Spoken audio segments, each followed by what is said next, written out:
Hi, I'm Michael, and this is Carelifornia. And with the years waning, all of us here in the US are about to get thrown into high gear for the election season. These elections are especially important as we as a nation are dealing with a pandemic, an economic crisis, and a Supreme Court fight. To that end, Democrats are beginning to try to put up a fight to delay the process of confirming a Supreme Court justice prior to the election.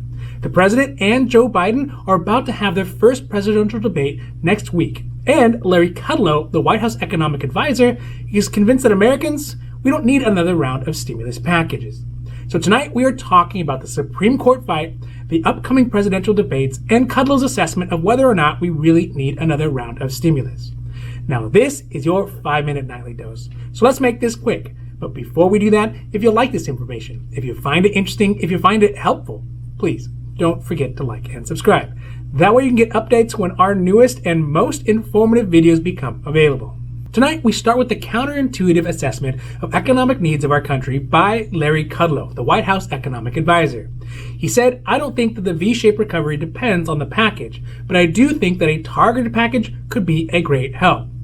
This downplaying of another full stimulus package, of course, is a very different perspective than those folks across the country who are wondering how are they going to pay their back due rent, how are they going to put food on the table, and keep their sanity while their kids are virtually learning from home.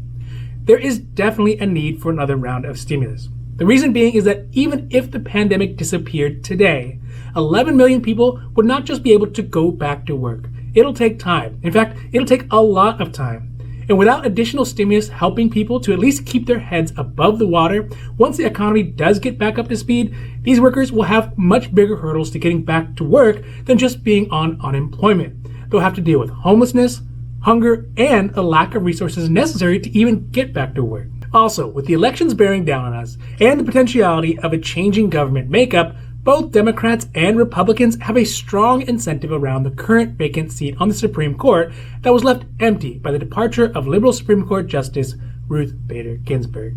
But it is the Senate who confirms the Supreme Court justices, and for the next 45 days at least, Democrats are in the minority in the Senate. This means they don't have much room to push back against the progress of confirming a Supreme Court justice. Of course, on the inverse, the Republican Senate majority, headed by Mitch McConnell, is working at hyperspeed to push through a confirmation before the election happens, in hopes of turning the legislative branch conservative for a lifetime to come.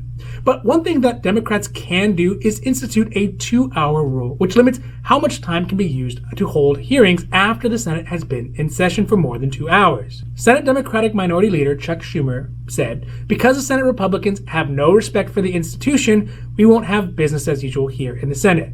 But this really is just a minor inconvenience at best, considering that Republican Senate leader Mitch McConnell already has the votes that he needs to get the confirmation pushed along, even without any Democratic approval. Lastly, next week, the president and Democratic nominee Joe Biden will go toe-to-toe in the first of 3 presidential debates. This first debate will be hosted by Fox News reporter Chris Wallace and will be composed of specific 15-minute categories. The categories will be about each of their records, the Supreme Court, the pandemic, the economy, race and violence in the cities, and the integrity of the election. Looking at the topics, it looks like there are some topics that may play into the strength of both candidates. For Trump in particular, the topic of the economy, Supreme Court, and his record could be his strong point, since his record is very short and he pushed through a lot of things his voters liked in a short term of 1 term, and has the prospect of going one bigger by adding yet another Supreme Court justice to tip the balance of the judiciary. But Biden, on the other hand, has strong points for things like race and violence in the cities, the pandemic, and some aspects of his record since it is very long. So it will be really interesting to see the debate and to see 2 of the oldest men ever running for the US presidency in history duke it out. At this point, we are only 2 days into this week, and already the world is beginning to spin. The vibe around what is at stake in the upcoming elections, the continued pressure of the pandemic and its effects are all swirling around, creating a very intense situation. All the calmness and come-togetherness from last week has seemed to be spontaneously wiped clean by the vacancy in the Supreme Court. Regardless if a new judge is appointed or not, it is concerning that the focus is being taken away from pandemic and assistance for Americans and refocused on the courts and the elections. With our leaders embroiled in these 2 fights, hopefully there's still enough bandwidth for our elected officials to work out some sort of deal. Because just a few short days ago, the Problem Solvers Caucus showed it was possible, but now it's just a matter of political will. This has been your 5-minute nightly dose, and I hope that you found it interesting or helpful or at least useful. And if you did, please don't forget to like and subscribe. That way you can get updates when our newest and most informative videos become available. Also, we here at Carelifornia, we know health insurance. If you have any questions about your health insurance, leave those down below and we'll be happy to make a new video or new post as soon as we can.